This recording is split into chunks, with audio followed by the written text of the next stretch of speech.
লা ইলাহা ইল্লাল্লাহ, এই বিশ্বাস অন্তরে লালন করা, এটা আত্মিক ইবাদত। সূরা জুমারের 33-34 নম্বর আয়াতে আল্লাহ বলেন, ওয়াল্লাযী জাআ বিস-সিদকি ওয়া সাদ্দাকা বিহি উলাইকা হুমুল মুত্তাকুন।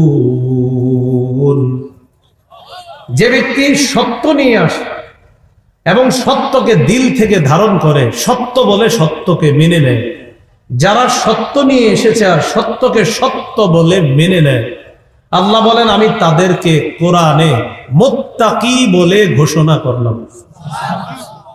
কি বলে ঘোষণা করলাম? মুত্তাকি। সহিহ বুখারীর বর্ণনা 44 নম্বর হাদিস।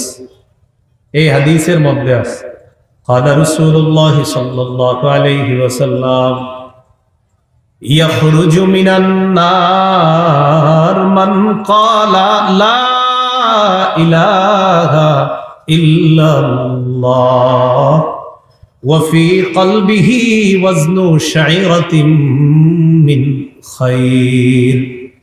রাসূলুল্লাহ সাল্লাল্লাহু আলাইহি সাল্লাম বলেন, যে ব্যক্তির অন্তরের মধ্যে জব পরিমাণ ঈমান থাকবে, জব পরিমাণ ঈমান থাকবে যার অন্তরের মধ্যে, এই ব্যক্তিও একদিন জাহান্নাম থেকে বের হয়ে যাবে। ওয়াখরুজু মিনান নার মান ক্বালা লা ইলাহা ইল্লাল্লাহ ওয়া ফি কলবিহি ওয়াজনু বুররাতিন মিন খায়র। নবী বলেন, যার অন্তরে গম পরিমাণ ঈমান আছে, এই গম পরিমাণ ঈমানওয়ালা ব্যক্তিও ওই গম পরিমাণ ঈমানের পাওয়ারে অন্তর থেকে লালন করার কারণে একদিন জাহান্নাম থেকে বের হয়ে যাবে। ওয়াখরুজু মিনান নার মান ক্বালা লা ইলাহা ইল্লাল্লাহ ওয়া ফি কলবিহি ওয়াজনু যাররাতিন মিন খায়র।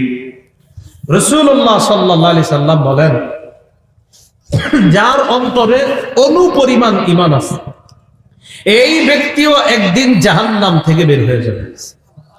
তাহলে লা ইলাহা ইল্লাল্লাহ অন্তরে ধারণ করা, এটা আত্মিক ইবাদত, অন্তরের ইবাদত। আল্লাহ আমাদের সকলকে অন্তরের এই গুরুত্বপূর্ণ ইবাদতটা অন্তরে যেন জেনে বুঝে ধারণ লালন পালন করতে পারি, আল্লাহ তৌফিক দান করুন।